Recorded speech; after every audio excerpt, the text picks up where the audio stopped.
Tapos na tayo una, nag-wash tayo neto. Pangalawa, toner. Dito na tayo sa ating, essence milk.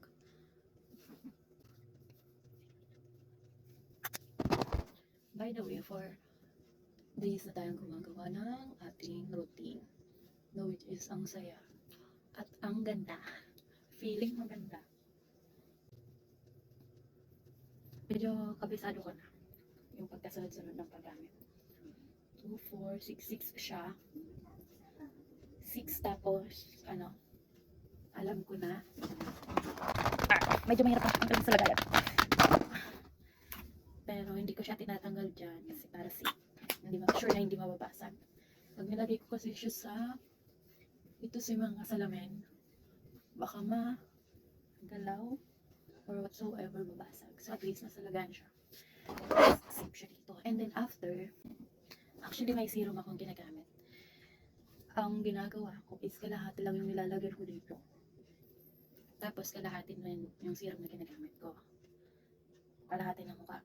Para ma-observe ko kung kamusta yung result sa aking face.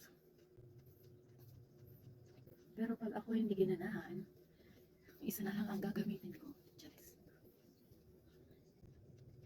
Gentle massage lang ng ating face hanggang mag-absorb po ito sa ating mukha.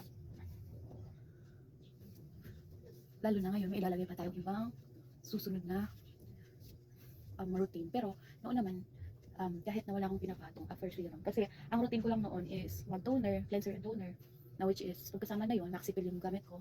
And after, yung serum. Alternate ang serum at yung soothing eye gel. Ito naman yung ginagamit ko talaga na serum. Actually, meron pa akong nakaabang. Na siguro kasi laki lang din neto na fresh from Thailand. Bigay ng aking kay LG na rin. Yan, si Ate Donna. Thank you so much Ate Donna sa sa pang daily routine facial skincare. Ang nagagamit ko pa lang ay yung panghilamos. Pero yung nasa isang pack pa ay hindi ko pa po binubuksan. So ito yung serum na kasama dun sa dito. At ito yung serum na ginagamit ko, di ba? Ang laki ng difference. Kasi malaki din ang box niya. Charis. Malamang ang price niya mas malaki din. And complete siya. So next naman natin is ilalagay naman natin ang ating eye cream. Oh, gamay pa eye cream si Mayor. Para iwas ay wag, lalo na puyat tayo lagi. Actually ngayon nagpapalit ko ng schedule so ano na magpahinga sa puyat. Pero dahil marami akong ginagawa dito sa bahay na hindi ko syempre nagagawa sa work, magsulat ng kung anong-ano, mga aning-ane, magbasa and everything, madalas nakakatulog ako 5 AM. Wala ding nagbago, para din akong pumasok na 7 AM yung ayan, gentle massage hanggang ma-absorb, pero feeling ko absorb na siya. So kaya pala tayo maganyan kasi masakit ulo natin. Pero kailangan natin pumasok. Buti na lang kasi 1 PM yung service kanina. So may time pa ako mag-sleep, mag-rest.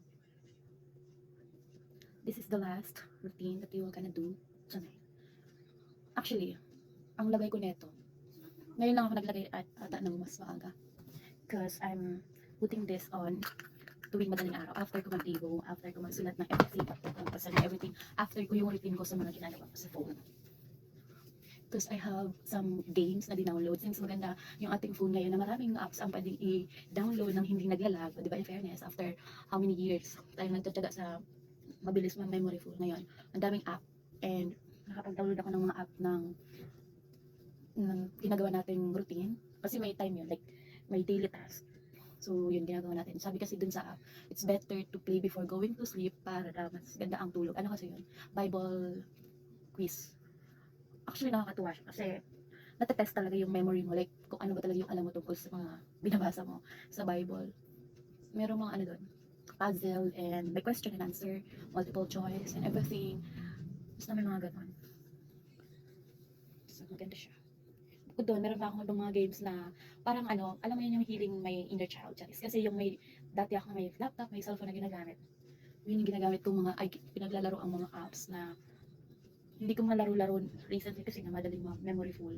Actually, yung dati kong cellphone for last year hanggang nito lang, walang laro yun because it's full nga kasi ang daming picture, videos and everything. So yun, hindi ko na nalaro ngayon. Para ng laptop yung phone ko, ang daming pwedeng gawin. Kaya nakapag download yung mga like hidden words and everything, hidden kineme. Tapos may mga suspect na favorite kong laro as dream ko din ang maging inspector and everything. Inspector nga yung pangalan ko dun sa laro eh. Inspector Ella King. So ayan yung ating routine for today's video. Ito po yung aking ginamit. Ayan, may Chinese and Korean translation. Gift po ito sa akin ng life group ko.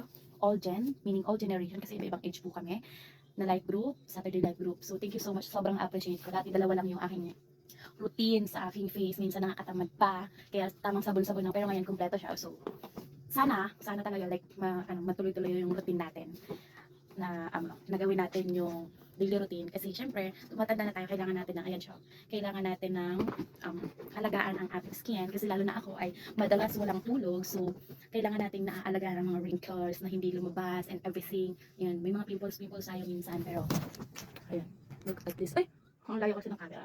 Look at this, kumikinang, lalo na pag naglaya ako ng ganyan, tapos pagising ko, wow, ang glow up. Parang yung commercial ni Bea Alonzo na pagising niya maganda pa rin siya. So, ganun yung feeling ko. Ewan ko, pag nakita niya ako, ganun yung feeling. Pero anyways, 4 days ko pa lang to siyang ginagawa. So, let's see sa mga susunod pang araw kung gusto yung effect niya. At kahit na hindi tayo sanay bumili ng mamahaling mga ganyan na pang daily routine sa ating skincare, why not, subukan natin, ituloy kapag goods siya. Anyway, so far, goods naman talaga siya. And I love it. Thank you so much mga kapatid, kaibigan, minamahal for this. And yun lang, pasok na tayo sa work.